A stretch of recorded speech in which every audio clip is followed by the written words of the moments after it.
Okay, so I am back, and this is the stuff we had last video, and of course that stuff from last video. Once again, I'm on Whimsical Building, and what we're going to do now is we're going to take our purple thing and connect it to the red thing. And the first stage is on anchoring our red thing. So we click off in the distance, get it all selected so it should all look yellow. Go down to this chain link thing here in our toolkit and hit weld to last. Go back over to toolkit to the M tool or anchor tool and anchor it. Go over to our purple thing, lift it up into the air, use our rotation tool, which is a circle with a square in the middle over here. Rotate it. Ooh. But first set our increments back to 15, because when you set it back to 15 it makes this nice easy rotation, but then you want to set instantly increment back to 1, because we're going to want to adjust the angle of those sticks that are sticking out of the wheel. So remember, 15 to rotate it up into the air, and then 1 for adjusting the angle of these, see, because they don't go into here perfectly. And now, bam. So as you can see, it's almost perfectly aligned now, and I'm just rotating it, shifting it, and now I'm just sliding it in between these.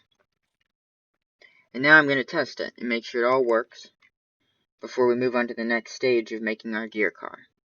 So this is already unanchored and this thing already moves, but this purple thing is not. So what I could do is I could select this, right? And you don't want to select the bottom piece. See how that's not orange or lit up? Only this top little bit of stuff from here up, and even to show you, I'll paint it like a sharp pink. So you only want to select this pink stuff and you want to weld it to each other. And the weld tool, as you know, is this chain thing, and I'm now going to go to the anchor tool and unanchor it. Now we should be able to spin it. You can see how it spins perfectly, like this. Cool, huh? And the next step is going to be making our ginormous car and powering it with this. And it might not work on the first try, because there's a lot of stuff like weight and push and sizes of wheels to bring in. And I'll just show you real quickly what I mean. So, the first thing is the size of wheel matters, right? A tiny wheel can roll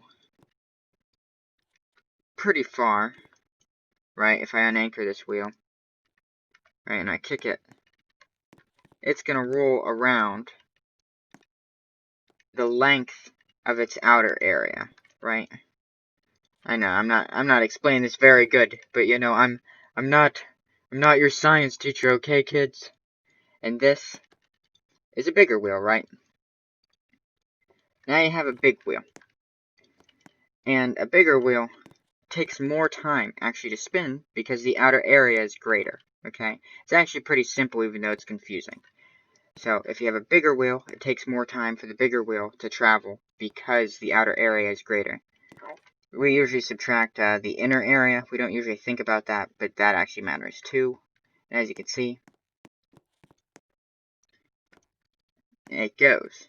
And it travels the distance of its outer area, right? And what I mean by outer area is this sort of smooth area on the outside. Tiny wheel only can travel as far as its outer little band here. It can only travel as far as its size. Bigger wheel can travel far as, in theory, a bigger wheel should travel faster than a smaller wheel. But the problem is a bigger wheel is heavier, so it doesn't. But if you can make the bigger wheel faster, then it should. In theory. Because it travels the distance of its outer area, which means it would, you know. But you guys aren't here for mathematician stuff. You guys are here to see a ginormous car.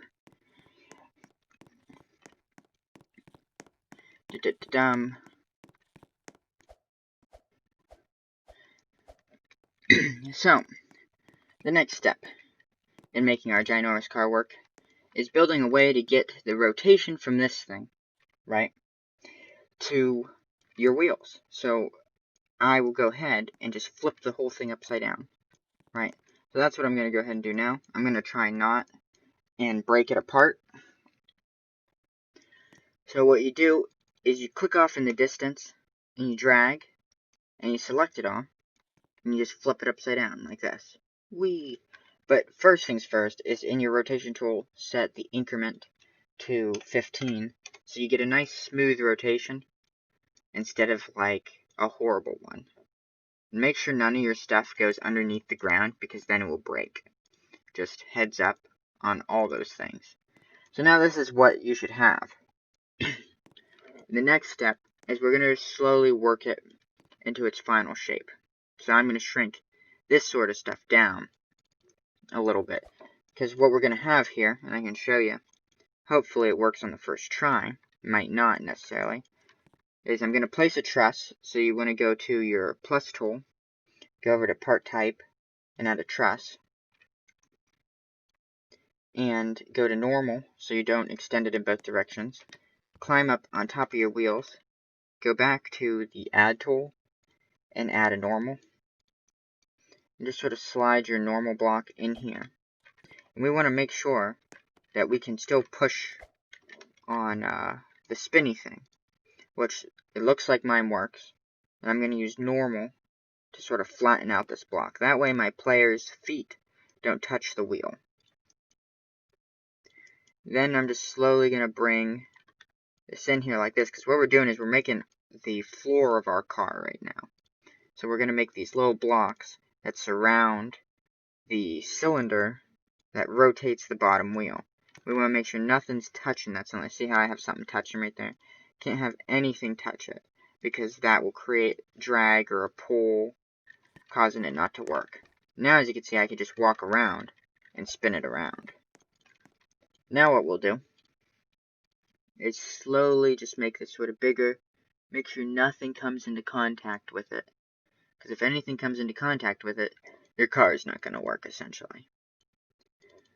And I'm just going to slowly work off it, and you guys can slowly make sort of a similar thing that I'm making. And I'm just going to make the back of it a little bit bigger like this, because all this is going to be connected to wheels here soon. Doesn't really matter how big the wheels are, and it also doesn't really matter how big the car is. Well, it does sort of, but I'll make it work for you guys. So now, as you see, the machine works, barely, but it does. As you see, it still spins and everything. And I'm going to add a few supports up here in the front like this, so that we don't have trouble spinning around, and you should probably do so as well. That way you don't fall, because you don't want to like sink in and touch the wheel. Yeah, see? It's starting to get a little tough, so at some place these pieces must be touching the wheel. That's why it's so tough to spin it, because your pieces will push on the wheel, creating like a pull. I'm going to lift these pieces up and lift these pieces up. And now, they shouldn't be touching that wheel as much. Yeah, you can see how I had it touching it, and now it's not touching it. Now it goes twice as fast. Next step is, I'm sort of changing the direction of our vehicle. So I'm going to make it face this way.